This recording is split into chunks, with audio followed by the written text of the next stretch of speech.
Hey everyone, we are up to Unit 4, which is going to be dealing with proportions, which is something we'll get to at the later part of the chapter. Now, when we start here, I want to show you a challenge. So I'll have an equation here, a really simple one, 6 equals 6. And I hope everyone agrees that that's a true statement, okay? And what I'm going to do is I'm going to pick a number like 3, and I'm going to add 3 to both sides. And that statement ends up being 9 equals 9. Okay? And that's still a true statement because I did the same thing to both sides. And then let's say I do something else like multiply by 2. Well, if I do that, I get 18 equals 18. And then from here, maybe I want to divide by 3. I'm just picking random things. And it turns out as long as I do the same thing to both sides, like a scale, it's always going to remain balanced. Okay, and that idea is going to step to what we're going to do for this section. So what we have equations. Okay, these are two separate equations. Let me split them up here.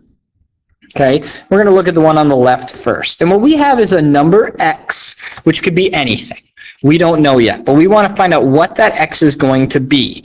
And the way we figure that out is we draw a line down this equal sign, and we're going to try to balance out the two sides of the equation. So we have x plus 6 on the left side, and we want to get rid of that plus 6. And the way you get rid of plus 6 is you obviously minus 6, because those are opposites, which means they'll go away. But to maintain the balance, like we did in that first part, we have to do the same thing to both sides of that line. And if we do that, well, that goes away, and the only thing that's left on this left side is x, and the only thing that's left on the right side is 12 minus 6, which is 6. All right? Well, the way to check it to see that we did this correct, all we do is we take this x equals 6, and we put it back into that original equation, so we get 6 plus 6 equals 12. And as long as that's a true statement, which it is, we've done it correctly. So doing another one, let's go here to the right. We draw this line down the center. We have x minus 4 this time, and the way to get rid of that negative 4 is going to be adding 4. Well, if we're going to add 4 to the left side, we got to add 4 to the right side. And then once again, negative 4, positive 4, those go away. And we're left with x equals 12. And then once again, we can check our answer by plugging that x back into the original equation. So we get 12 minus 4 equals 8. And that is a true statement, so we've done it correctly again.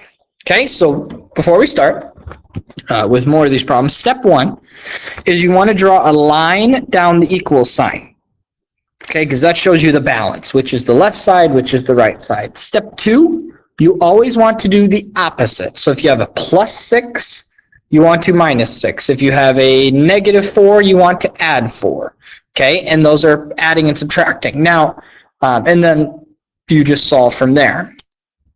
Now, for these types of problems, we don't have adding and subtracting anymore, but the idea will stay similar. We draw the line down the equal sign. Now, on the left, we have a 2 and an x, but these are multiplying together. The opposite of multiplying by 2 is going to be dividing by 2, not negative 2. And I'll prove that to you by saying if we do 8 divided by 2, that's 4. And if we did 4 times 2, that would bring us back to 8. So those are opposites from each other. Okay, so we divided by 2, but to maintain balance, we have to do the same thing to that right side of the equation, right there. And so we get x equals 8 divided by 2, which is 4.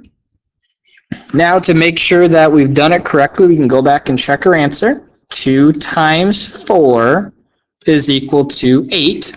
And that's a true statement.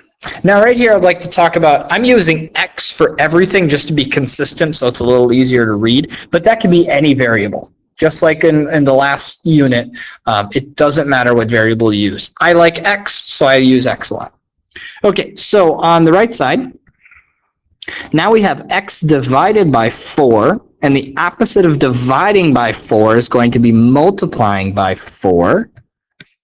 So we have to multiply by 4 on both sides. Those go away. And we're left with x equals, now this is negative 6, so negative 6 times a positive 4 will be a negative 24. Then we'll get negative 24 divided by 4 is equal to negative 6. That is true. So we can check mark that. All right, so always do the opposite. Try these 4 on your own. Okay, so we had a couple difficult ones in here, but the process remained the same. Here we subtract 2 from both sides. I draw a line. So we get x equals negative 2. And then we check our answer.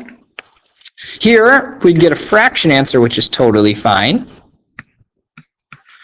So we get x equals 5 over negative 2. Whoops. Or as a decimal, that would be negative 2.5. I prefer the fraction answer, but the decimal one's okay. Down here, we're going to add 4 to both sides.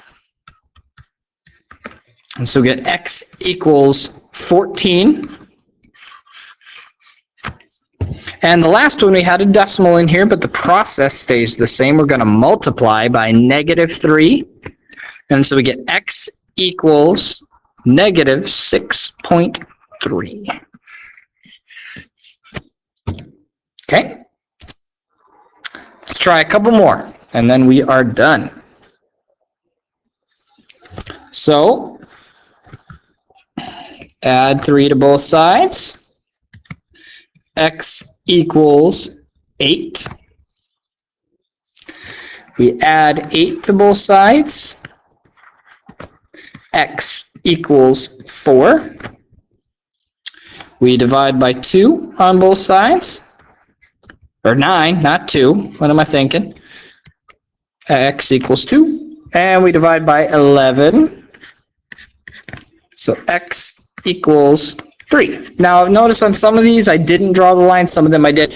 It's because you can do it however you want, and so I want to show you multiple different ways to do each problem, but I do want to see some work.